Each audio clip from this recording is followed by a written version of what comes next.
Buenas. Hoy lo prometido, el viaje a Egipto, 10 años después.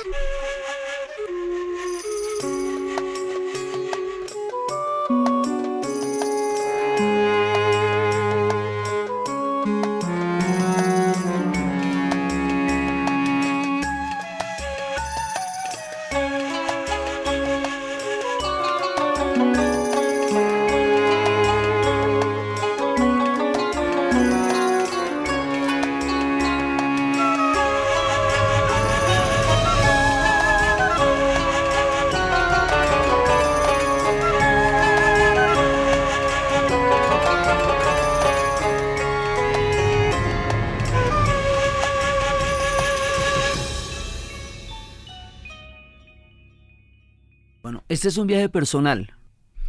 Hay una diferencia sobre si los viajes son personales, son proyectos, son invitaciones, son con grupos, porque la naturaleza del viaje cambia completamente según la condición y la circunstancia histórica. Un amigo está allá y va a regresar pronto, y si yo no iba ahorita a Egipto, ya después no podía volver. Entonces urgía ir a visitar a los amigos que estaban en este momento en el Cairo. Resulta que veo yo este desfile tan absolutamente impresionante de los faraones desplazándose hacia el nuevo museo, y empiezo a sentir la necesidad absoluta de irme para Egipto en este momento, así, en este instante. Y empiezo a tratar de programar un viaje. En los niveles de incertidumbre con los que vivimos ahora, es como una especie de portal. Se abre el portal y podemos ir. Entonces uno se encomienda a los dioses. Entonces yo pongo a todos los dioses egipcios que había traído de los últimos 2 viajes, los pongo en círculo en una mesa, con música de Turquía porque es a través de Estambul, y con Ganesha debajo de la mesa para que nos abra los caminos, porque el dios Ganesha abre los caminos y allana las dificultades. Entonces hay un momento en que hay como pico de COVID, entonces mucha gente tiene COVID alrededor, y entonces uno va a tratar de lograr salir de allá, y logré salir de allá, y logré salir invicta, y finalmente abordar ese avión que tan anhelado, ese avión rumbo a Estambul. Bogotá-Estambul son 13 horas de vuelo ininterrumpidas, y volver a sentir otra vez eso. Pero entonces resulta que hay como, ¿qué le digo yo? Hay como el podcast, ustedes como comunidad, la gente que me escucha, se encarnan y se materializan en viajeros que se me van a aparecer durante todo el recorrido y no me lo van a creer. Pero así es, o sea, ustedes no solamente están al otro lado del micrófono, sino que son de carne y hueso, y uno se los encuentra por ahí, y eso es tan emocionante. Porque imagínense que estoy en el muelle internacional, buscando el gate, la puerta hacia donde voy a tomar el vuelo a Estambul, y me encuentro con un fan, con un oyente, con Rubén Darío, que dice que él, por el podcast mío de los viajes, está viajando en ese momento a Turquía y a Egipto, que fue el podcast el que lo hizo tomar la decisión de viajar. Eso ya es muy impresionante, porque el hecho de que las palabras que uno dice aquí desde los Gatos Estudios, rodeados de los dioses egipcios, movilicen de tal manera la imaginación de la gente que le lleve los pies hasta esas tierras lejanas, es alucinante. Entonces, primer viajero que me encuentro en el camino, fan de la comunidad de podcast, almorzamos, abordamos el avión.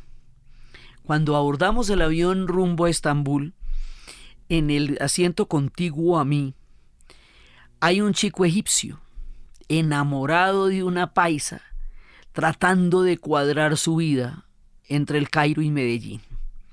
No sé cómo ir a hacer eso, pero venía de 3 meses de Colombia, alucinado viendo a ver cómo le encontraba la comba al palo. Ella se enamoró de él siendo el guía de un tour, y bueno, juntos vamos a buscar el enlace para el viaje de Estambul al Cairo. El viaje de 13 horas en avión es una maravilla, porque a mí me gusta muchísimo, muchísimo los viajes, y después de la pandemia Y después de haberles narrado estos 3 viajes de Egipto que narré en absoluto y profundo confinamiento, recordando lo vivido, para poder recrear lo que tenía en el alma y poder hacer que ustedes pudieran volar a través de la imaginación. Cuando vi ese programa donde todos los aviones, un programa de viajes que había en la BBC The Travel Show, y de pronto lo vi y todos los aviones en tierra y no había viajes. Yo dije, no, esto es muy terrible. Si la humanidad deja de viajar, deja de conocerse. Entonces se me ocurrió esa idea de contarles viajes a partir de Corto Maltés y a partir de las historias para movilizar nuestra mente en tiempos de confinamiento profundo. Entonces, después de esos confinamientos, después de esas incertidumbres, después de esas imposibilidades, ya estar sentada en un vuelo para Estambul es alucinante. Volver a sentir el vértigo de 13 horas de avión. Volver a vivir todo ese tiempo en el aire. Es un tiempo suspendido, es un tiempo que no existe, pero se necesita para llegar a los lugares porque la Tierra es grande y redonda y se va apareciendo el mapita del avión en la pantalla que le va mostrando a uno cómo se aborda el enorme océano Atlántico hasta llegar a la península anatólica y poder aterrizar en Estambul. Llego al aeropuerto de Estambul, hoy día uno de los aeropuertos más grandes, fastuosos, lujosos, impresionante, tremendo, de los que hay en el mundo. Hace 11 años yo no voy a Turquía. Ver este aeropuerto descomunal fue ya como una primera sorpresa. Hace frío, es invierno, y yo recuerdo tanto una Turquía como un Egipto calientes, bastante soleados, y casi que no puedo asimilarlos en el frío, pero sí también hay invierno allá. Estambul estaba nublado, y tomo lo que va a ser el vuelo de Estambul al Cairo. En el vuelo de Estambul al Cairo aparece otro de los fans.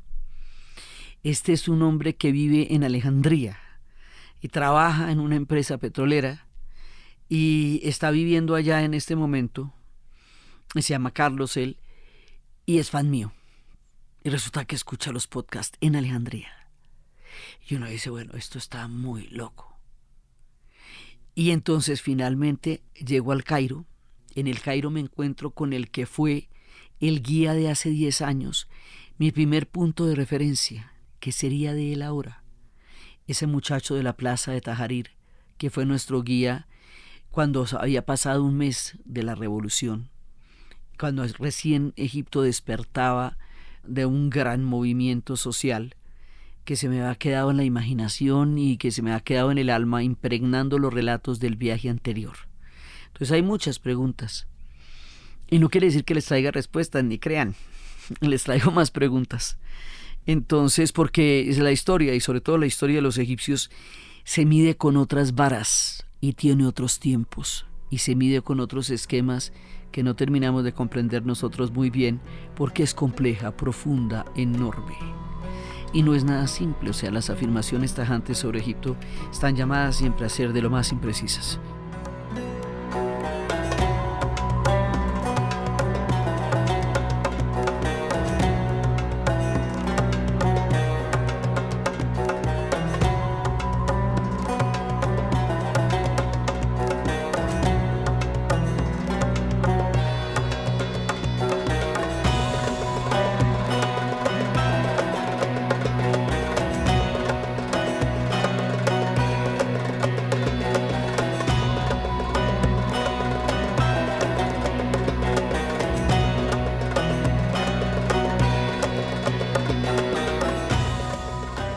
Entonces llegamos allá, este Cairo, que tuve la oportunidad de recorrer, de caminar, porque estuve 10 días en el Cairo y a partir del Cairo me movía a los diferentes sitios.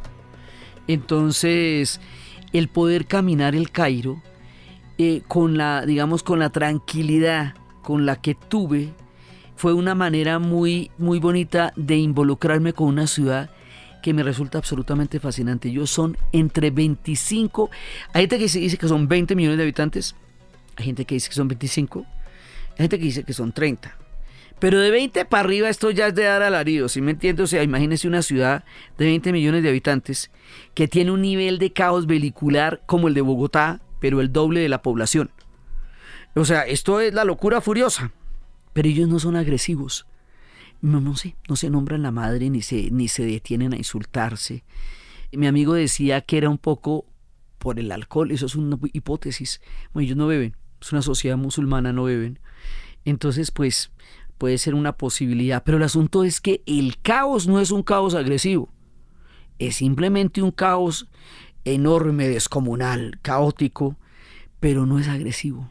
Tiene un matiz distinto. Y que son tantos que asumen su carácter de multitud, como una enorme masa que se desplaza en una ciudad metida en el desierto, que se ve como si arriba hubiera, es una sensación que produce la luz del Cairo, que es muy grande, porque parece que hubiera unos cerros y arriba de unos cerros hubiera unos telones aún más grandes, y el Cairo, con todo lo grande que es, fuera como una especie de cenefa en un escenario mucho más grande, que es el gigantesco cielo egipcio que cae sobre el Cairo, que está totalmente imbuido por la arena, que está soplando permanentemente sobre esa enorme ciudad donde se encuentran Oriente y Occidente, y donde se encuentran todos los tiempos, los caminos y las épocas.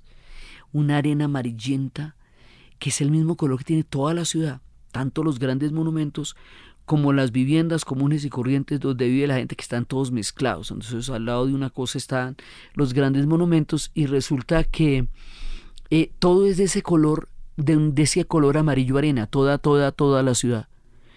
Y contrasta solamente con los verdes de las palmeras y esa vegetación del desierto que se cuela en una urbe gigantesca, de las más grandes de todo el Medio Oriente. Entonces uno está ahí, está en Egipto, está en el Cairo, está en el África, está en el Medio Oriente, está en un punto estratégico del planeta, del cosmos, de la historia del mundo, del universo y de toda la cosmología, porque eso es un punto planetario impresionante. Egipto y la ciudad del Cairo, Al-Kahir.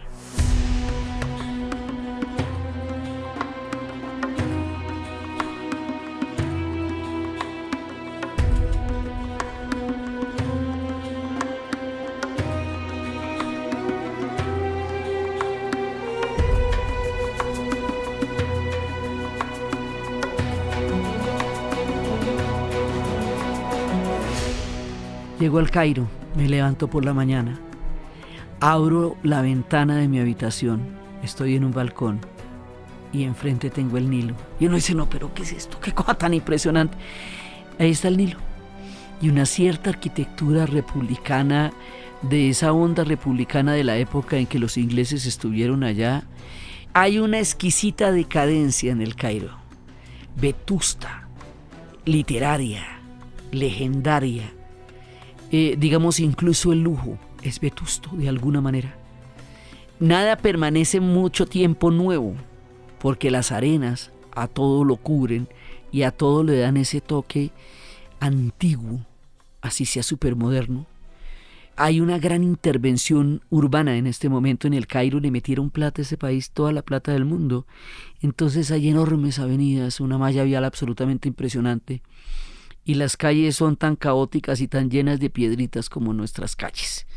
Entonces uno va allá y empieza la percepción, el olor, el aire, la sensación de volver a Egipto.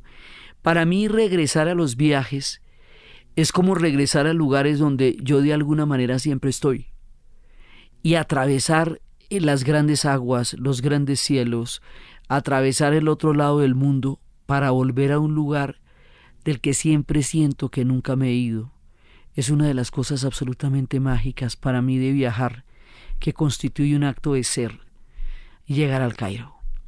Entonces, primer día, vamos a visitar el Museo de las Civilizaciones. Aquí hay una confusión que se presta para muchos malentendidos y es deliberada. Yo fui a ver el Gran Museo del Cairo, es lo primero que me entero. El Gran Museo del Cairo se va a inaugurar el 4 de noviembre, cuando se cumplan los 100 años del descubrimiento de la tumba de Tutankamón por Howard Carter y Lord Carnarvon como financiador de la expedición. O sea que el museo como tal, que yo tenía como objetivo, no está todavía abierto al público. Bueno, se han burlado de mí por eso, no crean que no, me han mamado gallo por eso, pero en cambio, las procesiones y el desfile absolutamente descomunal que vimos en las pantallas, llevando las momias en estos carruajes imponentes y monumentales, esas 22 momias están en un museo que se llama el Museo de las Civilizaciones. Ese museo es nuevo y es un museo completamente moderno, contemporáneo, con un sentido de la museografía. Digo contemporáneo en su presentación, digamos, en su planteamiento, porque pues es todo lo antiguo, pero tiene una cosa impresionante, y es que ese museo tiene una narrativa que, más allá de las dinastías, que a veces pueden sonar como una gran letanía, el pronunciarles 27 dinastías, pues todas las dinastías de todos los siglos del Imperio Antiguo, del Imperio Medio, del Imperio Moderno, para poder distinguir cuándo se acaba el Imperio Antiguo, cuándo empieza el Imperio Medio, cuándo empieza el Imperio Moderno. Ese marco referencial de las dinastías que se nos vuelve como una permanente vocación, y es a lo que estamos acostumbrados muchas veces cuando estamos mirando a los egipcios. Ese no está en el museo. Rompen con esa narrativa dinástica y nos empiezan a mostrar es cómo se inventaron los egipcios la civilización que tienen. Entonces hay una serie de hilos narrativos que van desde cómo aprendieron a hacer casas, construcciones, a llegar a hacer pirámides, de cómo aprendieron a manejar las telas, desde lo que es teñir la tela hasta la urdimbre, hasta llegar a ser los grandes telares que ellos tienen y sus algodones, de cómo empezaron a desarrollar la matemática, hasta desarrollar los temas de pesos y medidas, de cómo empezaron a desarrollar la escritura, hasta empezar a crear los jeroglíficos y poder generar un universo simbólico de tales proporciones. Entonces, esto es una información sobre la civilización egipcia en su conjunto.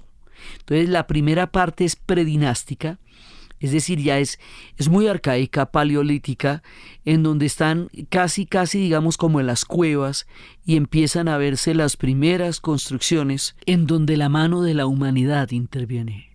La cueva natural para convertirla en su propia morada, y la interviene a través de palos y de maderas, que es de donde vamos a arrancar, donde guarecerse de las arenas del desierto. Y luego empiezan a ver cómo empiezan a desarrollarse poco a poco todas las técnicas de construcción. Entonces, esta es una sola sala, y aparentemente no es una sala tan grande, pero uno podría pasar décadas ahí tratando de entender lo que le dicen. Porque hay una cosa que todo el viaje me parecerá absolutamente alucinante, y es ese increíble universo simbólico que los egipcios van a desarrollar, porque toda su civilización es para explicar el misterio de la muerte. Entonces, ¿por qué son tan tempranamente sabios, simbólicos, complejos, impresionantes? Sigue siendo una de las fascinaciones por las cuales uno va allá. Entonces, cada uno de estos, digamos, están en estas cajitas de cristal, en donde están los objetos de los museos, sobre pedestales. Pero cada una de esas cajitas te va contando una manera como ellos concebieron la gran civilización que han sido. Entonces uno puede coger cada uno de esos hilitos y encontrar cómo esos se convirtieron en los grandes telares, y cómo se convirtieron en primero también en lo que fueron las carpas, y luego lo que fueron, y eso va evolucionando y evolucionando hasta llegar a las grandes artes, y ellos son, digamos, paralelamente sabios en todo, en la escritura, en la arquitectura, en la matemática, en la música, en los telares. O sea, tienen una gran cantidad de bagaje de civilización que los hace grandes a todo nivel. Y en eso consiste el Museo de las Civilizaciones. Es tan sencillo, tan moderno, tan didáctico como grandioso, porque la museología está cambiando. Eso es una de las cosas que me pareció tan supremamente llamativa del viaje. Hay cambios en la museología. Ya la museología no está tan enfocada en las piezas como encontrar una vasija o una estatuilla o un talismán, y que eso por sí mismo nos revele una época, un tiempo, una historia, sino que son mucho más relacionales. La museología se está enfocando, y la arqueología se está enfocando hacia las relaciones contextuales que nos explican el entramado que hace posible una civilización más que al objeto mismo. Eso es un cambio importante, porque los objetos desde las épocas de la arqueología, tanto académica como de Indiana Jones, siguen siendo de todas maneras una fascinación perenne por su capacidad que tienen para comunicarnos con el tiempo de los más antiguos. Sí, pues eso está bien, o sea, muy bueno, pero es que ese objeto está metido en un contexto, y ese contexto está relacionado con otros, y es ese complejo de relaciones lo que nos va a dar la información de qué fue el proyecto civilizador de ese pueblo. Eso es válido para los egipcios, como para los muiscas, como para los quimbayas, como para Ciudad Perdida, como para Chiribiquete. O sea, todo lo que nosotros vemos nos da una información relacional que nos explica el origen de una concepción del mundo que cada vez es más relevante para entender quiénes somos y cuál es nuestra relación con el planeta, la cultura y la civilización. Lo que pasa es que ellos son monumentales, tremendos, impresionantes, visajosos, pero eso no hace menos valiosa nuestra arqueología, y todo lo que falta por descubrir de nosotros, y todo lo que falta por narrarnos, y todo lo que aún está oculto de nuestro mensaje prehispánico y de nuestra existencia como pueblos diversos y poderosos en una tierra con una geología y una geografía tan bendecida como la nuestra. Entonces uno se ve en el espejo de los egipcios y aprende de ellos cómo se aprendieron a narrar. Y aprendamos a narrarnos también, porque esa narrativa es lo que construye la valoración de nosotros como pueblo y civilización también.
Aquí nos enfrentamos a una gran cantidad de cambios en la misma concepción de los museos, lo que hace que el viejo Museo del Cairo, el Museo de la Plaza de Tajarir, el que estaba pintado en el libro de Tintín y los cigarros del faraón, que estaba completamente apiñuscado de tantísimas esculturas y momias que no tenían dónde poner, que parecía un closet desordenado, con estos vidrios ya un poco velados por el tiempo y esa madera roída, que daba una visión tan romántica, y por el cual el mundo conoció las maravillas de la egiptología.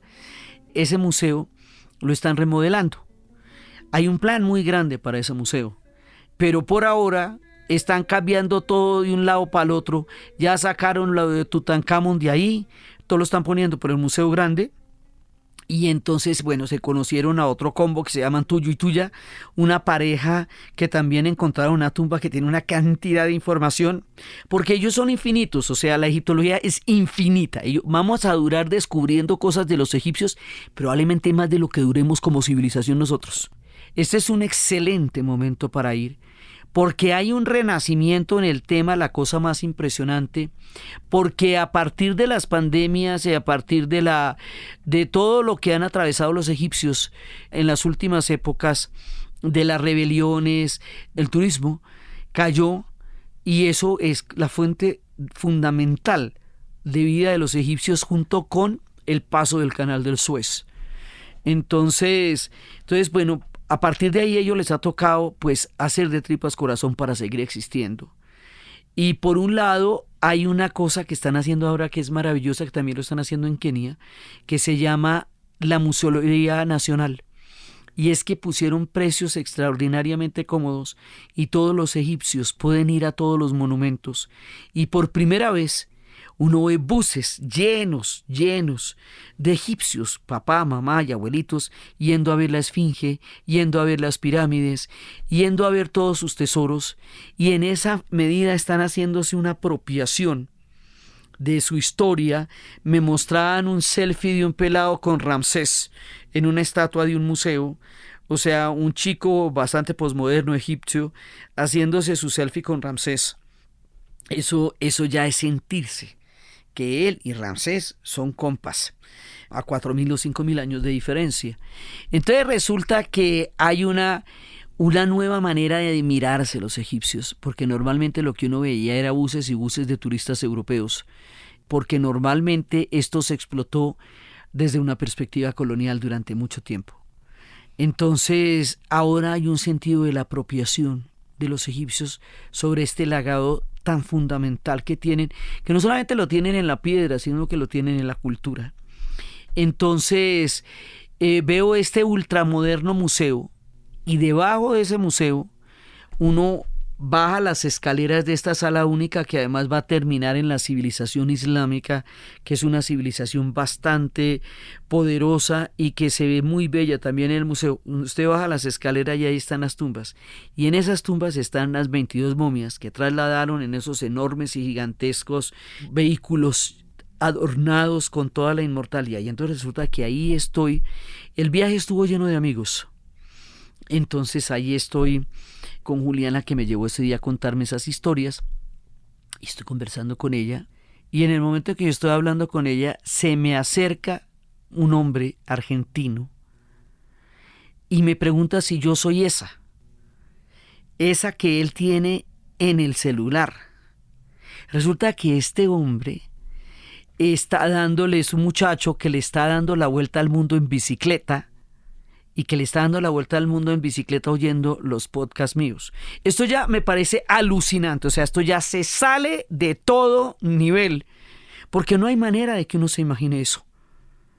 Entonces, o sea, estos relatos van en bicicleta y van recorriendo las calles de los Balcanes, de donde venía, como las calles del Cairo. Entonces, el poder de la palabra que vuela a través de las redes a los lugares más lejanos e inspira a las personas que uno no conocerá o acaso se encuentra en el azar en un museo, en una tumba egipcia de Tutmosis, es una cosa que me alucina y me vuela la cabeza. Sí, entonces ya le conté a todo el equipo de trabajo hasta dónde nuestras palabras se mueven en bicicleta por las calles polvorientas de la arena amarilla del Cairo. Eso fue de lo más bonito, de lo más bonito, Germán. Sigue caminando el mundo en bicicleta y dijo que si Argentina ganaba, bueno, esto puede ser hablar de fútbol, ahorita sé que puede no ser tan emocionante, pero él dijo que si Argentina ganaba la Copa América le tocaba irse a Qatar en bicicleta. Dije, como ganaron, pues nada, me va a tocar irme a Qatar en bicicleta. Entonces, bueno, hay gente haciendo cosas, montando en bicicleta por el mundo, viajando a través de las palabras y unidas por esta comunidad que ustedes hacen posible con todas sus historias y su seguimiento, y por la cual agradezco a toda la comunidad y a cada uno de estos personajes que se van apareciendo en mi viaje y que son como unas representaciones mágicas de las historias de viajeros que aparecen en los caminos. Todo esto se va tejiendo con la magnificencia de este Egipto en las tumbas de las 22 momias que fueron trasladadas del Valle de los Reyes. Ahora, esto tiene de ancho como de largo porque ya no están en el Valle de los Reyes, entonces no sé qué pasa con la inmortalidad de ellos, pero muchas de esas tumbas siempre han estado en los museos. La primera vez que yo vi una momia la vi en La Habana, en el Museo Wilfrido Lam, por estas cosas que pasan en el destino, que los soviéticos se la tumbaron a los alemanes, que se la han tumbado a los egipcios y llegaron y terminaron dejándolas en Cuba durante la época de la Guerra Fría. Entonces, bueno, uno se las encuentra en todas partes, pero ahí están los propios, las dinastías, en todo su valía, y esto es como una cosa tan absolutamente impresionante porque la momificación sigue siendo perfecta.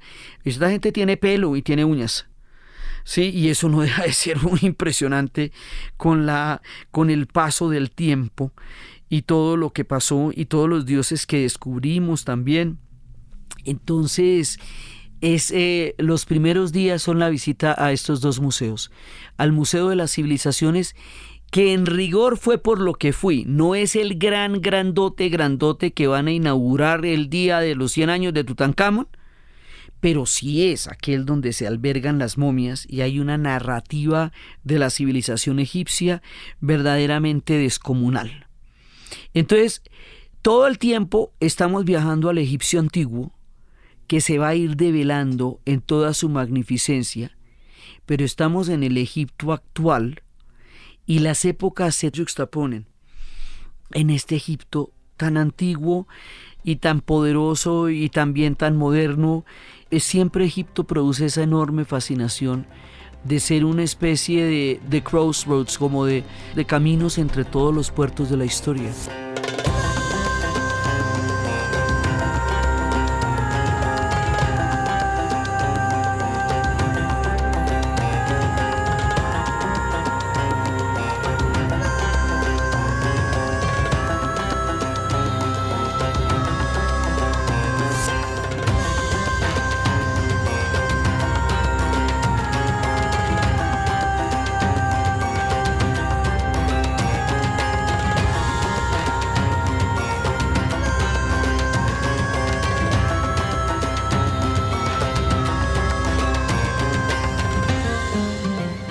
Primeras visitas a los museos. Si alguno no lo sabe, tengo una aberración por los museos, cosa terrible. Entonces, después pues vamos al Museo de Tajarí, al otro día acompañada de Amar, este muchacho que conocí hace 10 años en la plaza y que ahora es un hombre que estuvo en el ejército, que es un padre de familia. La vida ha transcurrido para él, como transcurrió para el resto de esos muchachos que se volvieron adultos, que viven en la sociedad actual, en el Egipto y en el Cairo en este momento, y que en su biografía tiene la biografía también de todo lo que pasó 10 años después. Es un Egipto completamente diferente, es un Egipto que guarda un espíritu muy distinto al que yo vi hace 10 años. No termino de entender esto, así que explicaré algunas de las impresiones. Hay una inversión gigantesca en toda la egiptología, lo que hace que sea un renacimiento, y se le está metiendo plata de país por todas partes. Entonces hay un cuidado muy especial de todo el legado civilizador de los egipcios, y el proyecto faraónico renace con una curaduría poderosa y enorme, y por eso es muy buen momento para ir allá, porque todo está, digamos, como puesto en sus mejores condiciones y mejorándose cada día. Entonces, eso, digamos, lo diferencia de las otras épocas en donde no había todavía tanto cuidado en la conservación como en este momento hay. Entonces, a los pocos días vamos para Luxor. Bueno, eso sí es la locura. Nos vamos para Luxor. La vez que yo fui a Luxor en los 2 viajes anteriores lo había hecho a través del crucero del Nilo, que es una cosa absolutamente maravillosa, porque ahí uno va a esos templos de Edfu y de Komombo, que son dioses duales, donde está Sobek, el dios cocodrilo. Bueno, no fui esta vez en esa travesía del Nilo, que es tan poética, tan agradable, tan llena de cosas maravillosas. No, fuimos en avión. Entonces eso es una hora nomás. Pero resulta que eso es una hora y uno está a 5.000 años. Esto queda a una hora del Cairo y a 5.000 años en la historia. Estábamos en un pequeño hotel que queda en los complejos arqueológicos. Ese hotel tiene más de 100 años. Estamos en la tercera generación del que la fundó, y allí se alojó Howard Carter y Lord Cavernon cuando estaban empezando las excavaciones. Entonces uno sale de ahí y sale en el verde valle fértil del Nilo, que siempre está alrededor con ese color verde poderoso, y está en uno de los templos más sorprendentes. Primera visita, el templo de Hatshepsut. Y el templo de Hatshepsut es un templo muy impresionante porque es tremendamente moderno. Hatshepsut fue una mujer que se volvió faraona, que gobernó durante más de 17 años, que va a ser un personaje muy importante en la cultura de los egipcios, que tuvo su principal apoyo en el arquitecto, que fue el que hizo semejante templo que parecería un loft de Nueva York. O sea, porque es muy moderno, no tiene las características arquitectónicas del resto de los templos. Esto es muy, muy moderno. Y es muy moderno y tiene los mismos 4.000 años del resto. Y tiene todas las esculturas y todas las talladas, y está dedicado en una gran medida a Hathor. Hathor, mamacita, diosa del amor, diosa de la fertilidad, de la alegría, que protege, que acoge, que cuida. También tiene sus malos días, ¿no? En una época se chifló y se puso de lo más sanguinaria y la calvaron a punta de cerveza, porque ellos tenían la cerveza y tenían el vino en el origen de los tiempos.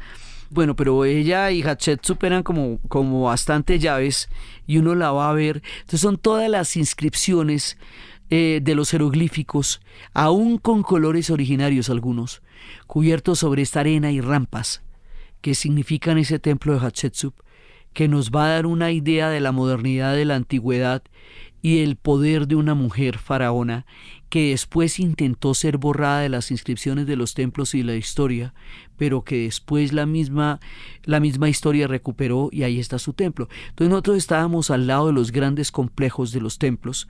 Habíamos llegado en la tarde y de una vez hicimos las visitas y fuimos al templo de Karnak y al templo de Luxor. Esos templos son indescriptibles. No importa cuántas fotos hayan visto ustedes, ni cuántos libros tengan enfrente, ni cuántas postales hayan visto, ni cuántos documentales hayan visto, que seguramente son infinitos porque pues el material que hay sobre esto es muy grande. No hay nada que se compare a lo que uno siente en un templo de esos. Porque es que la escala humana es demencial. O sea, uno es una brizna al lado de un bosque de columnas de 33 metros de alto, con unos cartuchos de jeroglíficos completamente tallados de una manera nítida en el tiempo. Y esto es infinito, y además, como cada día hay más estudios sobre esto, cada día descubren más. Entonces la egiptología, lejos de ser algo antiguo, inerte, impertérrito, lejano, frío, mirando en el tiempo, es una cosa que está cambiando todos los días. Es una cosa sobre la que está descubriendo todos los días. Entonces, sobre la antigüedad sé que hay novedades, porque han descubierto una mano de tumbas recientemente en todo el complejo arqueológico de Saqqara, por ejemplo, que en Saqqara es donde uno ve que las pirámides se aprendieron a hacer, y hubo unas que se les pelaron, como la de Naidum, que hubo un error de cálculo y ¡fua! Se vino la pirámide sobre su propia base y mató un montón de gente, y la pirámide está mostrada ahí como no todo les salió bien, se les falló el cálculo en Naidum. Sí, ellos aprenden a hacer las pirámides, o sea, no es que vengan seres avanzadísimos de otro planeta, sino que ellos tienen una evolución permanente, poderosa y compleja. sobre un concepto de civilización que nos asombra increíblemente. Entonces vuelvo a sentir otra vez lo mismo que sentí en los otros 2 viajes. Ellos le apostaron a la inmortalidad y ahí están. Y nosotros le apostamos a la inmediatez. Y si este concepto era abrupto hace 11 años, 10 años, cuando yo fui, imagínate ahora que los fenómenos de las redes duran 24 horas, que existe el Instagram, no estoy en contra de eso, simplemente lo comparo, porque además, bueno, todo lo que yo hago está en redes, ¿no? O sea, sería completamente contradictorio, pero hay una cosa que va a durar 24 horas, que la vas a mirar y desaparece mientras la ves. Y hay una gente que le apostó a 27 siglos de inmortalidad y 4000 años después de eso todavía están allá.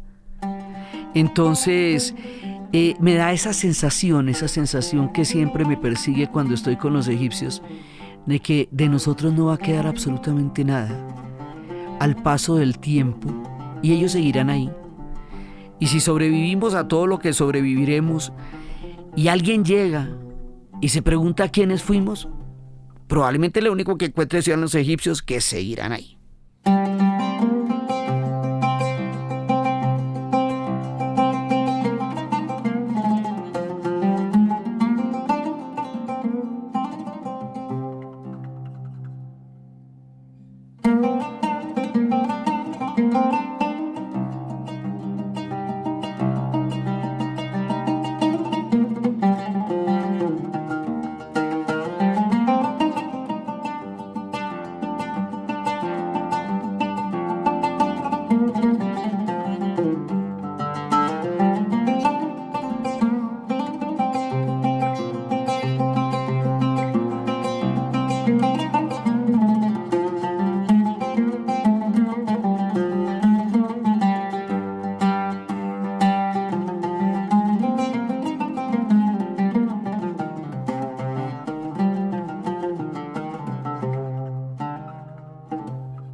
Fuimos con Felipe y con Juliana, y Juliana decía una cosa que uno no entendía, el significado de la palabra colosal hasta que no iba a Egipto. Porque allá es donde se ven los colosos. Y los colosos son estatuas de una dimensión tan grande que, o sea, colosal es una cosa tan inmensa que la escala humana resulta insignificante, como una moronita de pan al lado de los colosos. Es que uno no se ve, o sea, como que uno desaparece entre la inmensidad, no solamente de las columnas, sino de los mismos jeroglíficos. Y cada vez las explicaciones son más complejas. El universo simbólico de ellos es una cosa absolutamente increíble, porque toda la idea del inframundo, toda la idea de cómo van reinando unos sobre otros y cómo van poniendo sus estilos sobre los estilos de los otros. La egiptología es infinita, uno nunca se sabe todo sobre ellos, cada uno de los guías se sabe una carreta distinta, aprendimos cosas muy bonitas. Hay una que me gustó muchísimo, hay una diosa que se llama Nut, que es buenísima porque ella se come el sol durante la noche y lo atraviesa por su cuerpo largo como de serpiente, y al otro día lo expulsa para que vuelva a salir, ¿sí? Y está llena de estrellitas. Esas estrellitas están de lo más bonitas. Eso uno ve también en las tumbas del Valle de las Reinas. Pero hay otra explicación que es muy bonita, y es que el sol se oculta en la noche para iluminar todo el inframundo. De esa manera está iluminando el mundo que está arriba y el mundo que está abajo. Entonces en la noche está iluminando todas las tumbas del inframundo para que a ellos también les llegue el sol que renacerá para nosotros al otro día y nos iluminará. Los egipcios adoraban a Ra, y hoy sabemos que el sol es lo que hace posible la vida en el planeta. Entonces, o sea, nosotros existimos porque estamos en un sistema solar y porque el sol calienta el planeta, y si al sol le da por hacer cualquier otra cosa, desaparecemos. Entonces no estaban tan locos ellos en considerar al sol un tipo tan importante en sus vidas y al darle todo el valor de Amon-Ra. Una y otra vez vamos a empezar a ver todas estas figuras y todos estos dioses, primero en el templo de Luxor y en el templo de Karnak. al final del templo de Luxor hay un arco de punto romano, y con perdón de las grandes civilizaciones romanas, todavía no le da, en ese momento de su historia, todavía no le da la talla a los egipcios, que siguen siendo como, digamos, tu papá. ¿Sí? O sea, los romanos toman esta civilización, ¿sí? La emulan. Egipto va a ser el granero del imperio. El imperio romano existirá porque había el trigo en Egipto. Toman de ellos muchas cosas y de los griegos su sustrato cultural fundamental. Y serán un imperio de ingenieros y todos los caminos conducirán a Roma. Pero desde el punto de vista de la arquitectura, y a pesar de ser tan tesos, este arco es pequeñito, al lado del templo de Luxor, porque el templo de Luxor tiene unos pilones a la entrada que son de unas dimensiones verdaderamente inimaginables, porque la monumentalidad se hace cotidiana, porque la presencia de los dioses se ve entre los vientos que le acarician a uno la cara en el atardecer, cuando se va ocultando el sol en el camino de los inmortales. Es un hipnotismo lo que esta gente produce, y uno entra en un modo de fascinación, como en una especie de letargo, como en una especie de sueño, que lo va a tener a uno permanentemente hechizado cada vez que está en presencia de ellos. Y esa sensación es de lo más pegajosa, eso no se le quita a uno, porque parece que uno se untara de un hálito, de un cosmos simbólico, que no existe en ninguna otra parte del planeta, porque solo ellos son así. Entonces por eso es que Egipto ni agota, ni cansa, ni se repite, a pesar de que sean figuras muy parecidas, vistas muchas veces, cada una de ellas, y cada vez que se ve genera un hálito diferente por el color de los soles, por las sombras, por los atardeceres, por el viento, por la luna, por la llamada de la oración de la mezquita que está ahí contigua al templo de Luxor, que nos hace ver la civilización islámica sobre el mundo faraónico de un país indescifrable, lleno de misterios históricos, que es este Egipto milenario y este Egipto actual. Entonces, ese viaje de Luxor es una cosa que uno no se la puede creer. Uno no puede imaginarse, y a pesar de haberlo visto antes, sigue siendo inimaginable el que uno esté allá y vea esta cosa tan absolutamente maravillosa, y esa tallada de las inscripciones sobre los templos, esos rostros tan impresionantes, esos caminos de los corderos. O sea, hay avenidas completas de corderos, que son los que van dando las entradas a los templos. Hay escarabajos alrededor de los cuales uno da la vuelta para reclamar las bendiciones. Columnas absolutamente inmensas, frente a las cuales uno pierde la dimensión de lo humano, de lo divino, de la tierra. No hay nada que tenga ese tamaño, porque los grandes edificios, por muchos pisos que tengan, no producen sino la sensación de ser altos, pero no producen la sensación de ser impresionantes. Si un edificio de 140 pisos tiene 140 pisos, pero una columna de estas tiene una carga de inmortalidad, de arte, de proporción, de inscripciones, esa terminación arriba, como pues los lotos y los papiros, que son los que el loto y el papiro significan la unión del Alto y del Bajo Nilo, y por eso cuando se tiene la doble corona estamos hablando ya del momento en que se unificaron los dos, el Alto y el Bajo Nilo, y los señores del Alto y del Bajo Nilo empiezan a hablarnos de la grandeza y de la inmortalidad de lo que está pasando ahí. Entonces ellos mantienen su pacto con la inmortalidad eternos y permanentes ahí.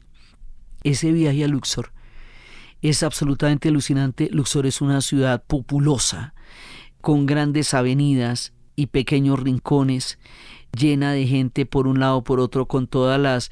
Entonces, como contrasta esa solemnidad, ese silencio eterno de los grandes valles, de los grandes complejos arqueológicos, con la populosa Luxor, tan llena de vida, tan permanente. Las ciudades allá son una cosa distinta. El Cairo, por ejemplo, no duerme. 10, 11 de la noche, muchas cosas están abiertas. Es una ciudad que se mantiene en el día y en la noche. Y Luxor también es una ciudad bastante frenética, muchísimo más pequeña, pero frenética también y llena de vida. y se ven esos grandes monumentos y esa vida cotidiana y esos llamados a la oración, que es una maravilla porque ese llamado a la oración a mí me conmueve el alma y no lo había vuelto a escuchar desde que no había vuelto a Egipto o a Turquía o a esos mundos donde 5 veces al día se llama la oración para el recogimiento del espíritu de la gente que vive bajo el cobijo y el amor de Alá, que también está en Egipto. Pero Egipto no solamente es musulmán y Egipto no es solamente faraónico, Egipto también es copto. Eso es parte de su diversidad. Entonces nosotros estamos en este viaje alucinante a Luxor y bueno, volvemos. No, volvemos en un estado de frenesí después de haber visto todo esto, en un estado de maravilla, de alegría, de plenitud y la sensación de volver allá, ¿no? O sea, uno no se imaginaba que podía volver. Uno puede volver a los lugares más bellos, a las instancias más hermosas. Uno puede siempre volver. Entonces uno va al Cairo musulmán. Y el Cairo musulmán pues es estar en el Islam, porque además la gente pues está vestida con los velos y están estas mezquitas absolutamente descomunales. Cuando tú llegas al Cairo, a la ciudadela de Saladino, pues estás en el Islam y acabas de atravesar un portal hacia el siglo X y XI y te sitúas en el Cairo islámico, en el Cairo musulmán, y estás en un tiempo absoluto detenido en el siglo X, después de que Mahoma huye de la Meca a Medina, muy poco tiempo después, en el año 622 es el año 1 de la era del Islam, y muy poco tiempo después, de tú por ahí 40 años, es que va a llegar el Islam a Egipto, y va a llegar a tener un arraigo tan poderoso que es un factor importantísimo de identidad, el que tienen en este momento los egipcios con el Islam. Suena la oración 5 veces al día, y empiezas a acostumbrar tu reloj biológico al reloj de la oración y te juntas con el reloj de la oración y cada vez que la oyes te sitúas en el tiempo del Islam.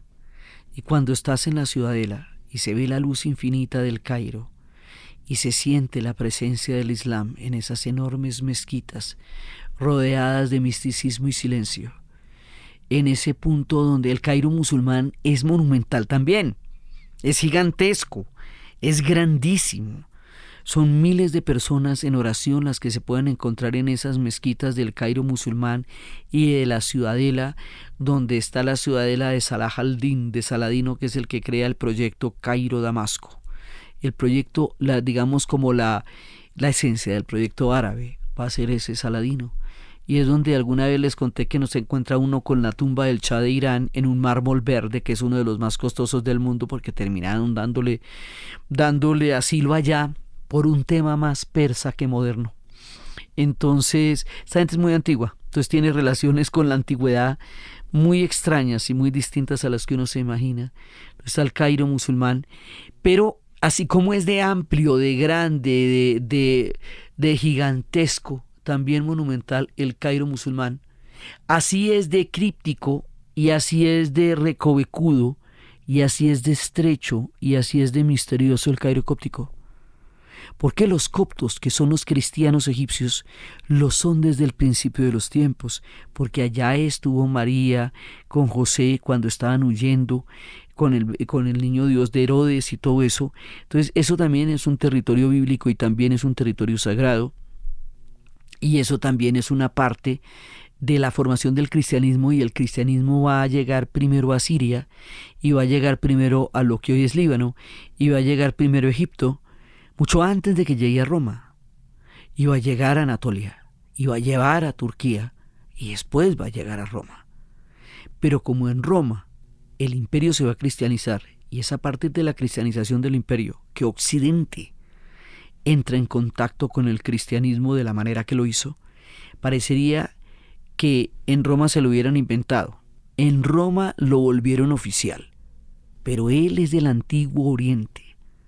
Y eso es una de las cosas que uno ve en el Cairo copto, donde ve las iglesias ortodoxas con sus iconostasios, y donde ve los santos ortodoxos con esa media luz, con esa oscuridad, con el incienso, con los iconos. y con todo ese misticismo que representa momentos impresionantes y poderosos de toda la historia del cristianismo, a partir de las estrechas calles del Cairo copto. Y todo esto sigue siendo la ciudad del Cairo. Entonces, cuando uno va a Egipto, uno está metido en muchos mundos y en muchos universos. Los coptos están allá muchísimo antes que el Islam, muchísimo antes, porque despuntan al filo del surgimiento del cristianismo. Después de que el último sacerdote de Philae cerró el templo en la isla en el tiempo de los Ptolomeos, se pierde el rastro del significado de los jeroglíficos. El mundo será cristiano y luego musulmán, y solamente hasta después, cuando llegue Champollion, 19 siglos después, volveremos a conocer el significado de los jeroglíficos. Entonces, todo esto va pasando mientras vamos recorriendo las calles del Cairo, mientras vamos a recorrer Luxor. Después iremos al Valle de los Reyes, y en el Valle de los Reyes también nos vamos a encontrar a Isis, pero esas historias, las historias de las tumbas y las historias de esta actualidad tan enigmática para nosotros, las vamos a seguir contando en la siguiente parte de nuestro viaje a Egipto. Entonces, desde el cruce de caminos de los tiempos, desde los inmortales, desde los colosos, desde Karnak, desde el Luxor, desde el Cairo islámico, desde el Cairo copto, desde los grandes enigmas, desde los universos simbólicos, desde la creación de una civilización colosal, desde los amigos de cuyas manos y voces voy escuchando y viviendo estas historias, desde la arena amarilla que cubre la ciudad del Cairo y que la hace tan enigmática, gigantesca y misteriosa, en la narración de Ana Uribe. Y para ustedes, feliz día, cualquier día que se sea.